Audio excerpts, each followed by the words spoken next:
Vengan a mí todos los que están fatigados y agobiados por la carga, y yo los aliviaré, dice el Señor. El Señor esté con ustedes. Proclamación del Santo Evangelio según San Lucas.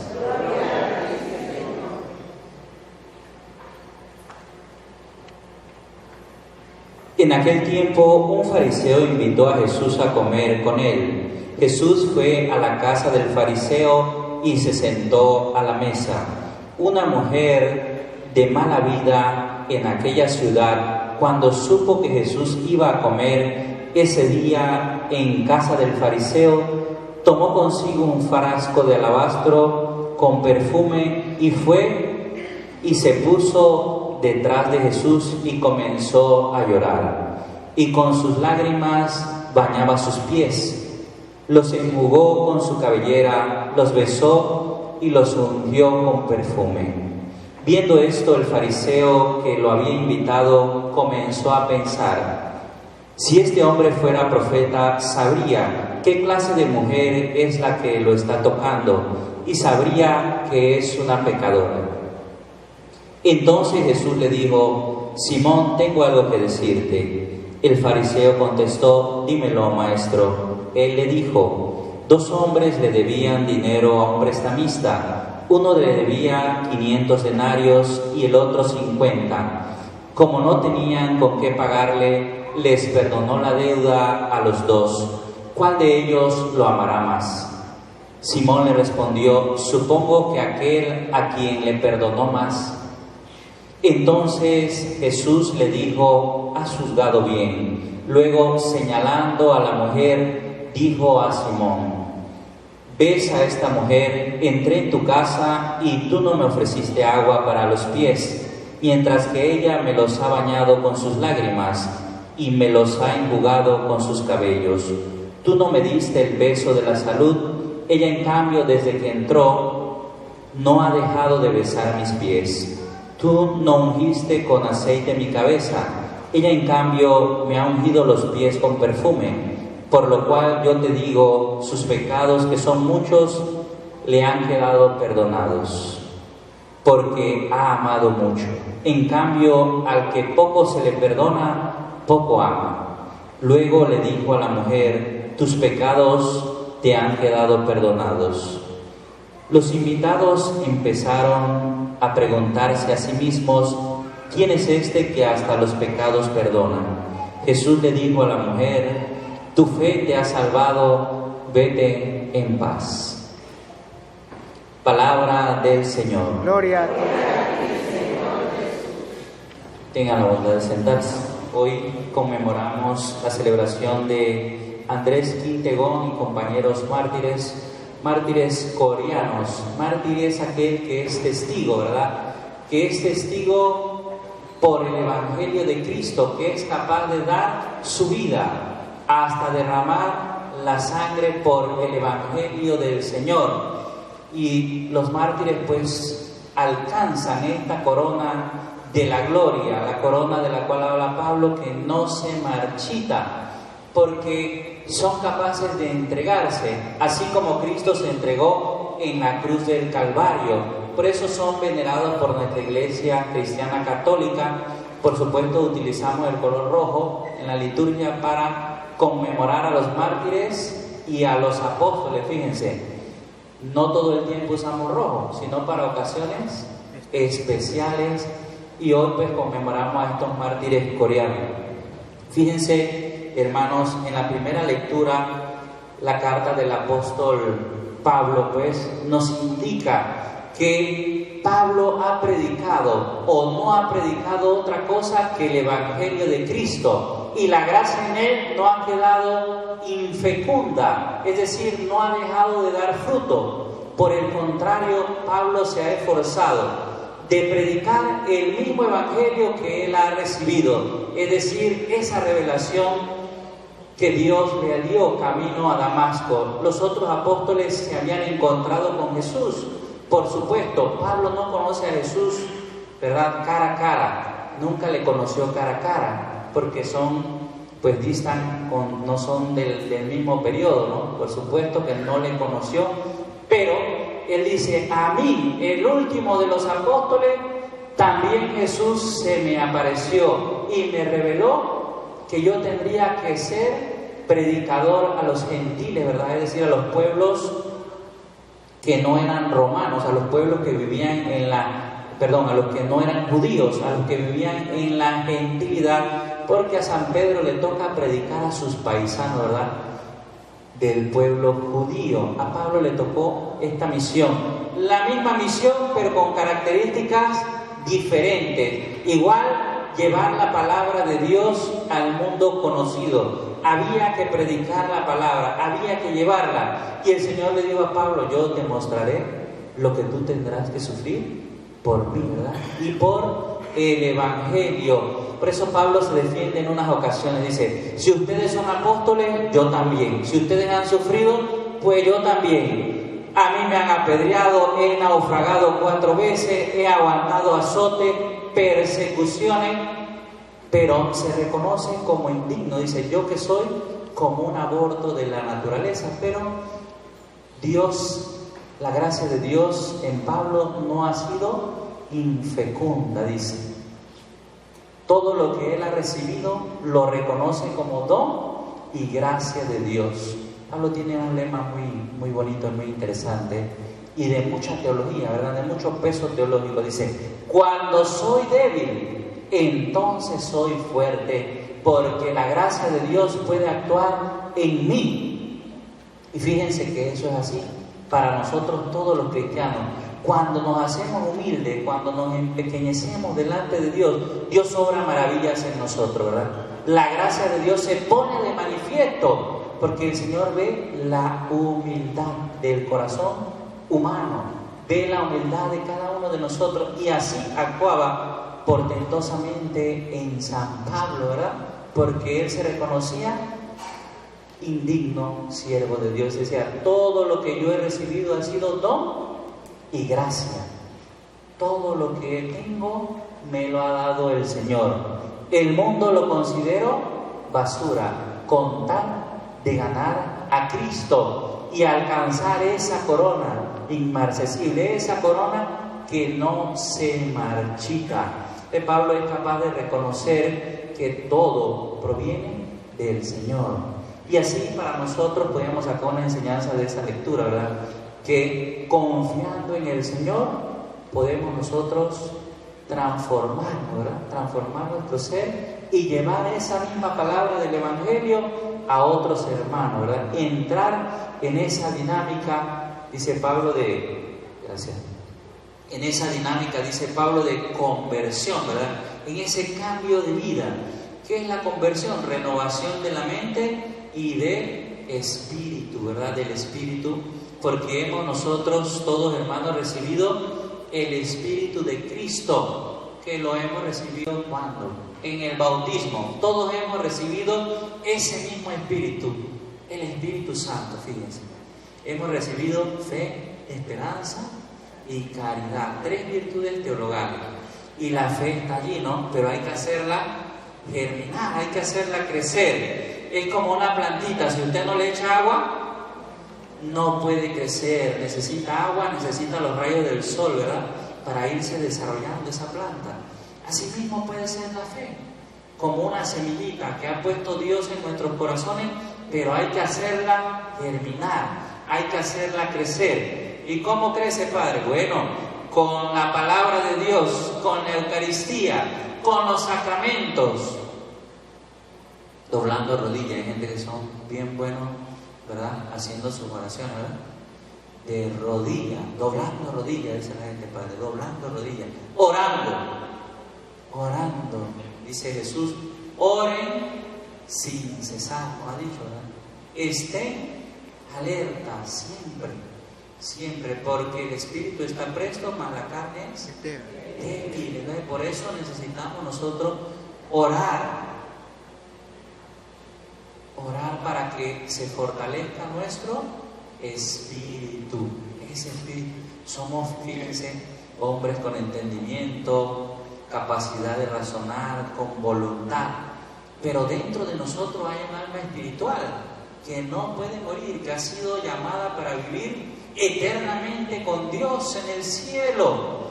Yo creo que existe ese lugar, hermano. Yo creo que existe el cielo, que existe un cielo nuevo y una tierra nueva, un lugar en donde iremos.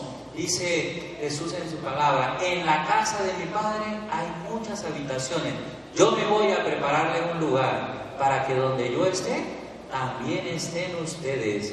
Yo creo que Jesús no puede mentir, ¿verdad? Segunda persona de la Santísima Trinidad, Dios y hombre verdadero. Si Él nos ha dicho que existe un lugar, yo le creo, ¿verdad? Yo creo que sí. Hay un cielo nuevo, hay una tierra prometida para nosotros, hay una esperanza allá en la vida con Dios, en la vida eterna, hay una esperanza. Pero para eso hay que trabajar en este mundo, ¿verdad? En este camino. Y Pablo nos indica o nos da algunas pistas, ¿verdad? Hay que renovar nuestra mente, hay que renovar de los criterios equívocos o equivocados de este mundo. Hay que tratar de vivir según Dios, ¿verdad? Según el Señor. ¿Y cuáles son las máximas del mundo? Pues tener más y mejores cosas que los demás, acumular bienes materiales, ¿verdad? Pero de nada nos va a servir eso si no cuidamos nuestra alma, porque solamente tenemos una. Para poder ir al cielo tenemos que cuidar eso. Y al que Dios se lo dio, si Dios te dio algo, bueno, al que Dios se lo dio, yo siempre digo que San Pedro se lo bendiga, ¿verdad? ¿Sí o no? Al que Dios se lo dio, que San Pedro se lo bendiga, porque tampoco podemos estar pues cayendo nosotros en críticas que no tienen ni sentido ni razón, ¿verdad? Al que Dios le dio algo, que San Pedro se lo bendiga, pero solo hay que estar vigilantes, ¿verdad? Hay gente que son muy buenas y que comparten, ¿verdad?, lo que tienen, y son capaces de compartir, de desprenderse de tal o cual cosa, de ayudar en las obras de la iglesia y muchos otros lugares, ¿verdad?, muchos ámbitos. Entonces hay que estar vigilantes, renovándonos, ¿verdad?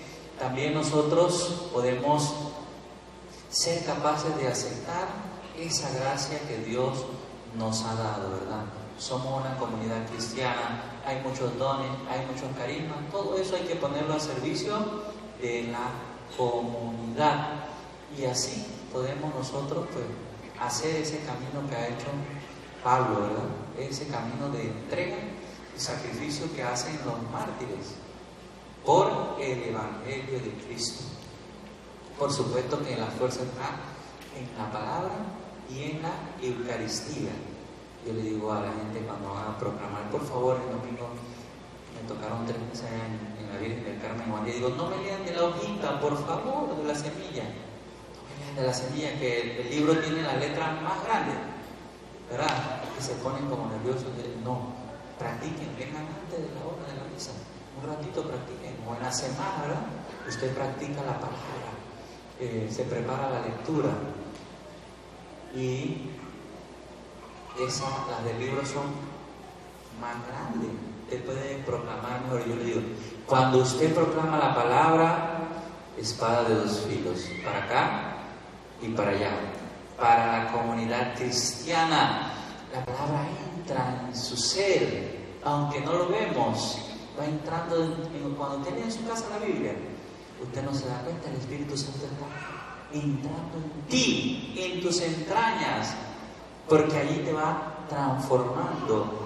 Pero uno con el tiempo, ya los que tienen más experiencia de tiempo de venir a la iglesia se dan cuenta y dicen, bueno, ya como que yo no soy la misma persona, como que voy cambiando, como que ya no pienso igual, como que me está gustando la misa, como que estoy viniendo más los domingos.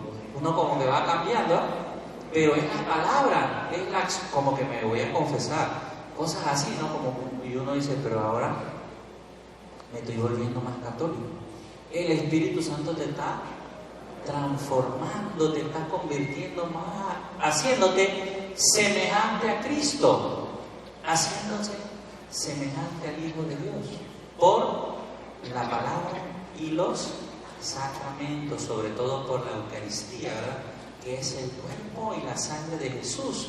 Eso nos va transformando, gente, nos va haciendo semejantes a Cristo, va moldeando nuestro ser. Nuestros sentimientos se van configurando, se van asemejando a los sentimientos de Jesús. Nos vamos haciendo otros Cristos. Esa es la novedad del Evangelio, y de la comunidad cristiana. El catolicismo, más que una religión, es un cambio de vida, es seguir a una persona, es seguir a Cristo, es seguir a Jesús, es vivir según los criterios de Cristo, es vivir como Jesús vivió. Dice, pasó haciendo el bien, ¿verdad? Pasó haciendo el bien a todo el que podía y compartiendo lo que su papá le había encargado. Dice, predica el evangelio, extiende el reino de Dios. Y eso hizo Jesucristo, ¿verdad? Trató de llevar la palabra de su Padre hasta las últimas consecuencias, ¿verdad? Hasta la cruz del Calvario.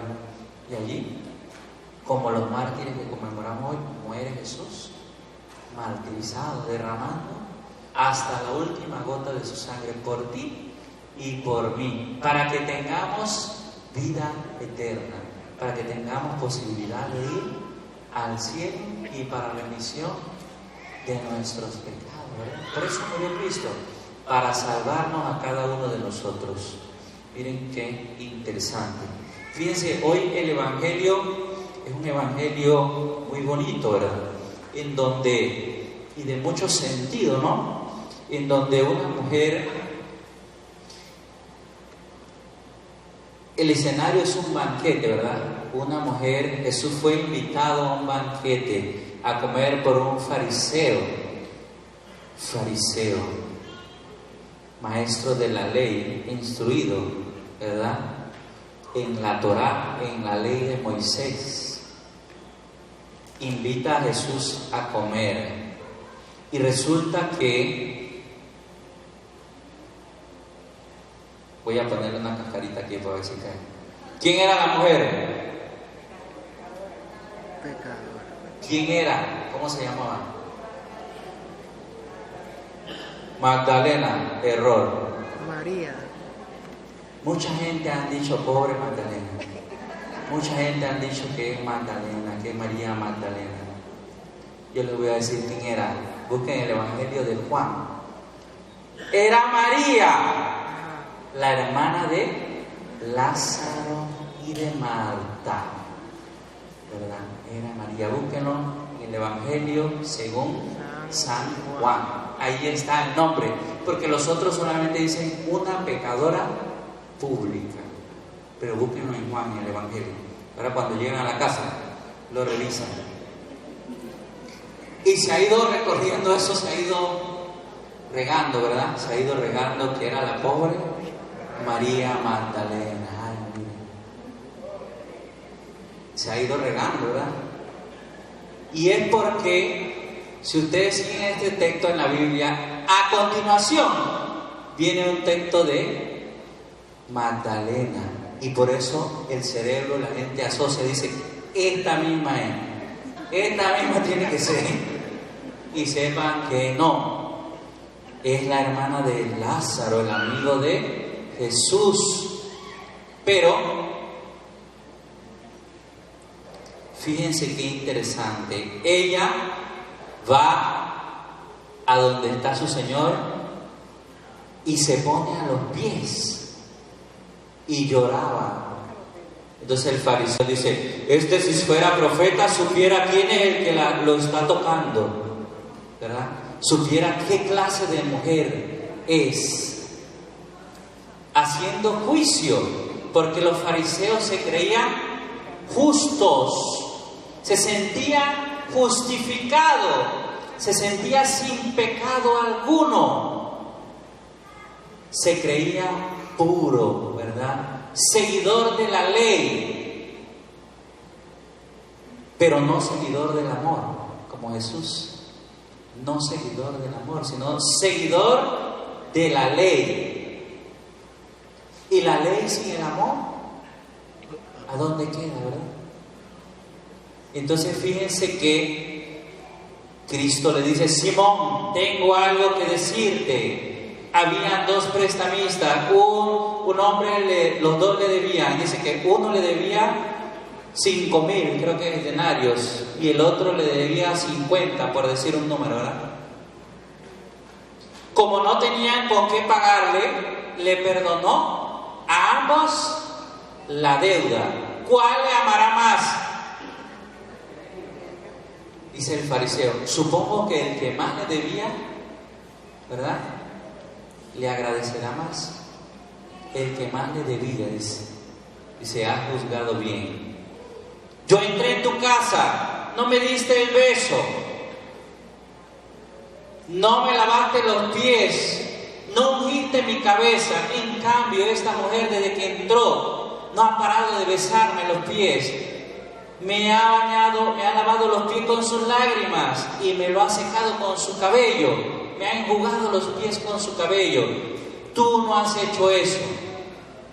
Y por el amor que ha demostrado, sus muchos pecados le quedan perdonados.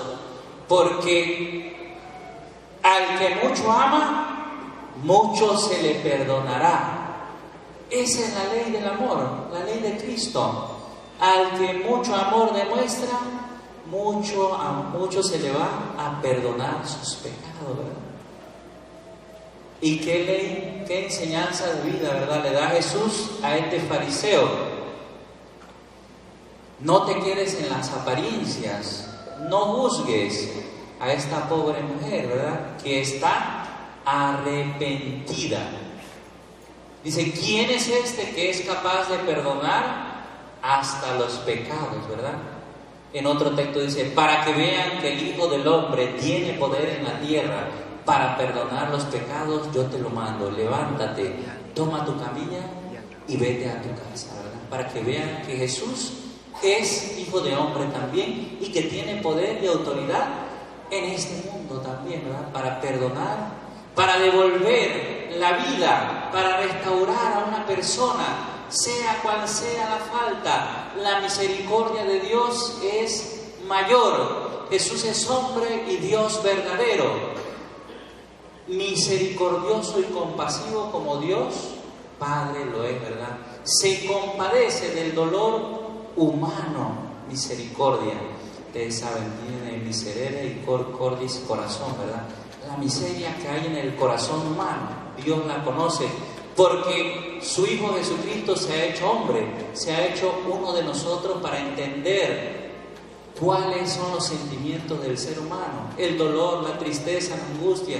Si alguno de nosotros hemos experimentado algún dolor, alguna traición, alguna situación, Jesús también la vivió primero que nosotros, gente, fíjense.